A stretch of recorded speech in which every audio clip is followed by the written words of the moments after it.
G'day everybody and welcome to Andrew's Art and Models. Today I have a kit review of the Brazilian EE-T2. We'll cover that in a minute. Osorio 135 via Trumpeter. So, a lot of you are probably looking at this going, what on earth is that? This is a prototype vehicle that was made in Brazil, essentially, and it was designed to replace their armoured vehicles and be an export production vehicle as well. The idea was if they secured production orders for it, then they could afford to build it for home as well. And they did secure some overseas orders in the Middle East, but I believe the first Gulf War put a kibosh on that and knocked it out of contention. And at the time, after the conflict was over, it was too late. And I believe the other country, I'm not even sure who it was now, it might have been the UAE, something like that, was just moved on to buy another vehicle.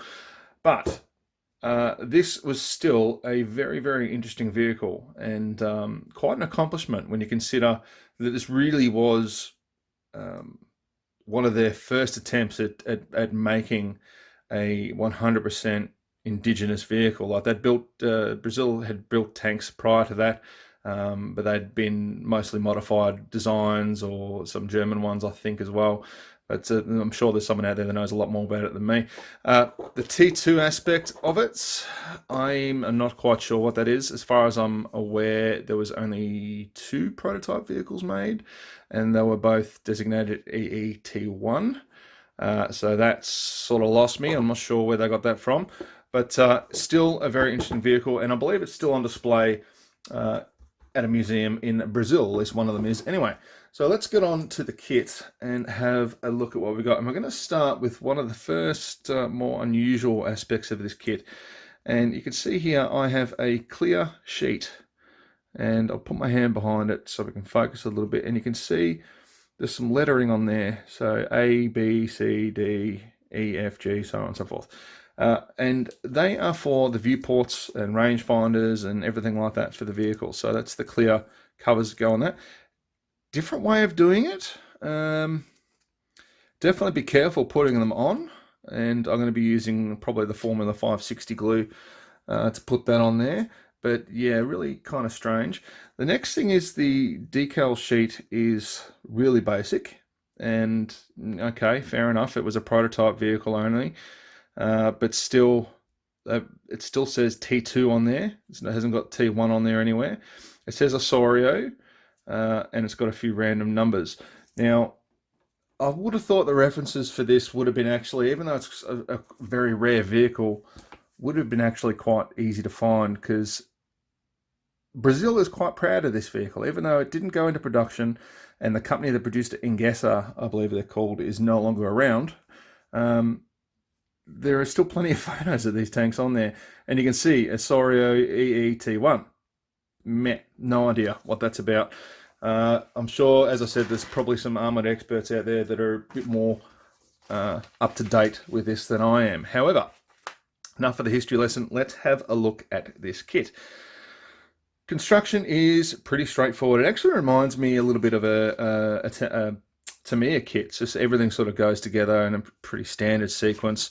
There really isn't much standing out in the way of, oh, well, that's different or this is different, other than those clear sections for the cupola and the viewfinders. So otherwise, pretty upfront, easy, quick, simple build. There is not much to it at all. Now, you will notice that there is 1 gun barrel in here, and on the guide we have 2, I believe.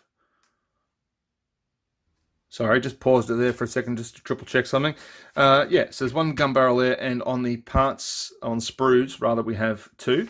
And in the instructions here, it does actually say 105mm main gun, 120mm main gun. So it was originally designed with the 105, which is still in common use then, but a lot of Western nations were looking at swapping to the 120 if they hadn't already at that stage. So it was upgunned, or had the option of being upgunned. So it was nice that they put both of those in there. I'm wondering if that's where they get the T2 from, but as far as I know, there was no distinction there. Anyway, moving on, and we're going to look straight at the top of the hull. So molding on this kit is very simple. There aren't many sink marks or anything like that you really need to worry about. There is a fair bit of flash and quite a few mold seams, but it is a basic and inexpensive kit, so I'm not complaining about that when I see it. Uh, the parts, like the cover here for the gun, that looks, yeah, it's okay, it's not bad. Um, you could probably try and replicate that. It's just like a canvas cover for the end of the barrel. It's kind of different, and that'll be the 105 barrel there on the end. So, yeah, okay, it seems molded fairly well. I can't foresee really, I mean, I could be completely wrong, but I can't foresee being able to buy metal barrels for this. I haven't even looked. And that's simply because it's going to be pretty much a one-off vehicle. I don't know who was involved in the barrels. It might have been someone like Rheinmetall or something like that they outsourced it to, but who knows? I haven't even looked for that, so you won't see a metal barrel reviewed in this kit. But yeah, overall, it's pretty good. Pretty good. Underside of the hull. So this makes me think that they were considering putting a motorized version of this together at some point. I don't know if they ever got around to it, but there's a few holes on the bottom here that need filling in, and a couple of really bad injection pin marks, but that's to be expected. So other than that, not a hell of a lot to it. It seems quite nicely done otherwise, and it's been made pretty well. It's got very little flash or anything on that part. Polycaps and end caps for the wheels, so make of that what you will. And then we've got our side skirts. Now these are all molded in one piece, and I'm sure you could probably find a reference somewhere buried deep in the bowels of the internet about whether or not these came off into separate sections and what was behind there, so on and so forth. But I'm going to leave them on. Smoke grenade launchers. You've got the rear of the tank there, and some of the guides for the road wheels. Some of the I've completely forgotten what they're called now. Oh yeah, I need more coffee. You put the road wheels on them. I'll just say that they're the arms. It's for the suspension. Yeah, that one of those. That thing. Yeah, you got it. Drive sprocket. All pretty simple. So molded reasonably well. Once again, as I was saying, no huge issue with sink marks or anything like that. It's just the flash, and for some reason there seems to be more flash on this sprue, which is the D sprue, than the others. Hence I left it sort of to last. Now the molding of the turret is okay. You'll notice it's a very simple design. The turret, it's not an overly multifaceted design, so it would have been probably for ease of production. But it's not bad looking, not a bad looking tank either, I don't think. Now, flash on these parts, there is a bit of it.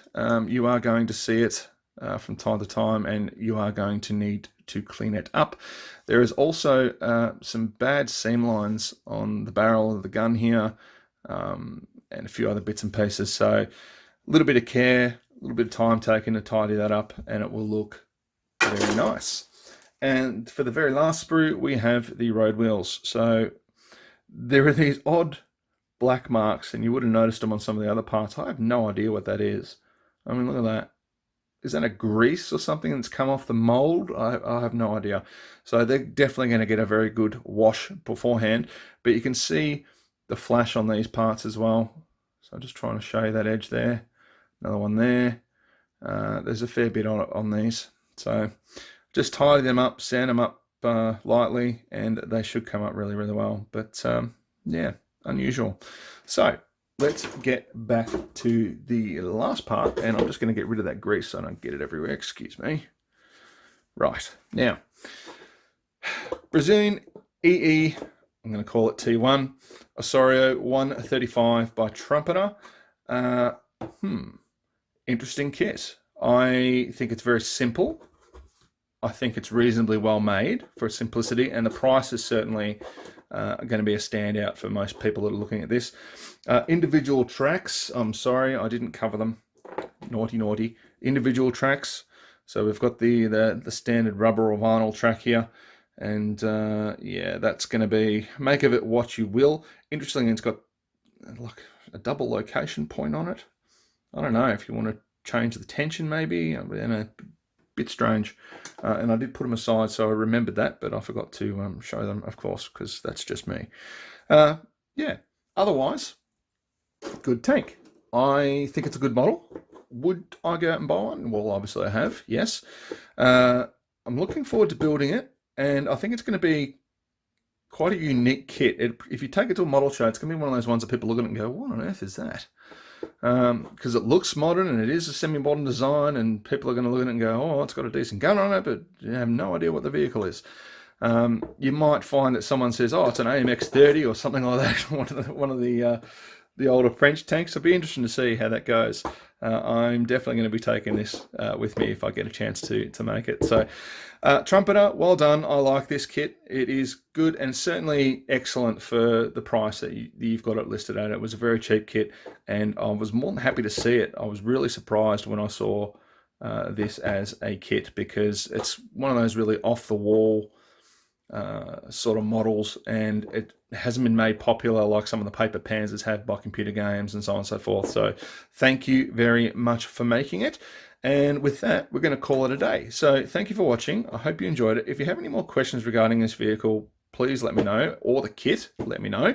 And if you have any information on the T2, also let me know, because that's got me a bit perplexed, and yeah, I don't know what's going on there. But thanks for watching. I hope you enjoyed it. Don't forget, we do the monthly subscriber giveaways. So we give away a model kit announced at the beginning of every month and drawn at the end of the month. So yeah, keep an eye out for that. And we'll see you for the next one.